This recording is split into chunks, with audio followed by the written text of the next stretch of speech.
રે 6 વાગી ગયા. બીજલ બીજલ ઉઠ, બીજલ ઉઠ. અરે બપ્પા ઉઠ ને, શું કરે છે? બીજલ 6 વાગી ગયા છે પણ ઉઠ. ચલ ચલ ઉઠ. સાવ ગાંડી છે. ચલ હવે નાઈ ધોઈને તૈયાર થઈ જા. હા, હું તારા માટે નીચે જઈને ચા મૂકું છું. તું પ્રેક્ટિસ માટે નીકળ અને હું દૂધ લેવા માટે. કિંજલ, કદાચ તું કંઈક ભૂલી ગઈ છો. આપણી દુકાન તો હવે ભૂલી ગઈ? પંખી ફિનિક્સ, શું કહેલું મેં? આપણે મળીને દુકાન પાછી ઊભી કરવાની છે અને એને ઊભી કરવા માટે આપણે ઊભા તો થવું પડશે ને. એટલે હું તો જવાની. સારું તો તું જા, પણ મારી તો હજુ એક ગુડ નાઈટ જ ચાલુ છે. એમ કેમ ગુડ નાઈટ ચાલુ રહે તારી? ચલો ઊભા થાઓ, નહીં તો પછી અક્ષય સર તમને સજા આપશે, સમજ્યા? કે બીજલ કેમ લેટ આવી? ચલો 25 રાઉન્ડ મારો. એવું એ નહીં કરી શકે, કારણ કે મેં આજથી નક્કી કર્યું છે કે હું અક્ષય સર પાસે ટ્રેનિંગ લેવાની નથી. કેમ? પાછું શું થયું નવું? અરે એ જ તો વાત છે કિંજલ. જે કંઈ પણ નવું શીખવામાં આવે છે એ ફક્ત સ્વાતિને જ આવે છે. અક્ષય સર જ્યારે હોય ત્યારે સ્વાતિ સ્વાતિ સ્વાતિના નામની માળા જપે રાખે છે, ને જ્યારે મારે કંઈ શીખવાની વારી આવે ને ત્યારે બીજલ બીજલ બીજલ. અરે યાર, હું પણ તો મહેનત કરું છું ને. પણ ના, એટલે આજે મેં પણ કહી દીધું ના. એવું ના ચાલે બીજલ, અને ત્યારે તો ખાસ નહીં જ્યારે ટુર્નામેન્ટ માથા પર હોય. તો ચાલ જોઈ ઊભી થા અને પ્રેક્ટિસ પર જા. ચલો. ના કિંજલ, મારાથી હવે સહન નથી થતું યાર. ને હંમેશા આપણે જ સહન કરીએ છીએ ને. કેમ? કારણ કે આપણે મધ્યમ વર્ગના છે ને. જો આટલી મહેનત કર્યા બાદ છેલ્લે પૈસો જ બોલવાનો છે તો પછી બોલવા દે પૈસાને.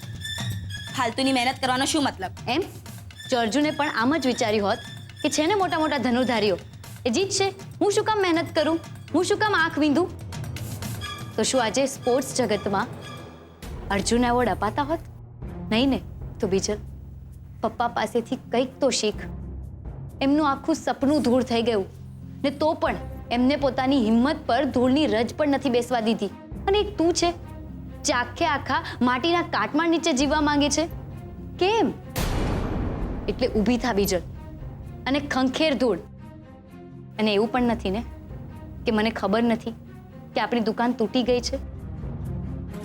તો પણ આજે હું દૂધ લેવા જઈ રહી છું ને, એટલે સમજ બીજલ, દૂધ આવશે તો ચા બનશે, અને જો ચા બનતી થઈ જશે તો એકવાર દુકાન પાછી આવશે. કદાચ તું આવું વિચારી શકે છે કિંજલ, કારણ કે તું કિંજલ છે.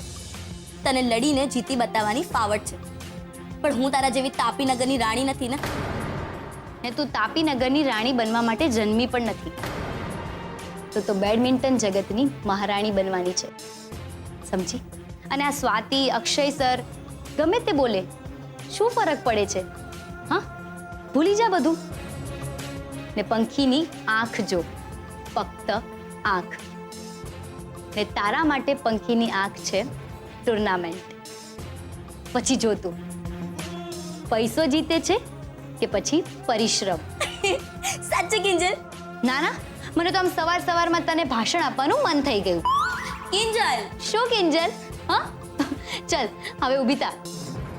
ને બીજલ, મને વિશ્વાસ છે તું કરી શકે છે, અને તારે કરીને બતાવવાનું છે, સમજી?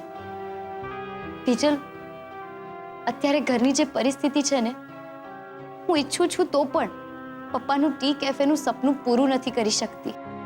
અને આજે તારી પાસે તક છે તો કરી બતાવ, જીતી બતાવ. તે પછી જોતું પપ્પા કેવા બધાને આમ કહેતા કહેતા ફરે છે કે મારી બીજલ, મારી દીકરી, મારી ફૂલબેટ. બીજલ, કેટલા દિવસ થઈ ગયા પપ્પાની ખુશી ક્યાંક ખોવાઈ ગઈ છે. પપ્પાના ચહેરાનું સ્મિત ક્યાંક ખોવાઈ ગયું છે. બીજલ, પપ્પા માટે આટલું કરીશ ને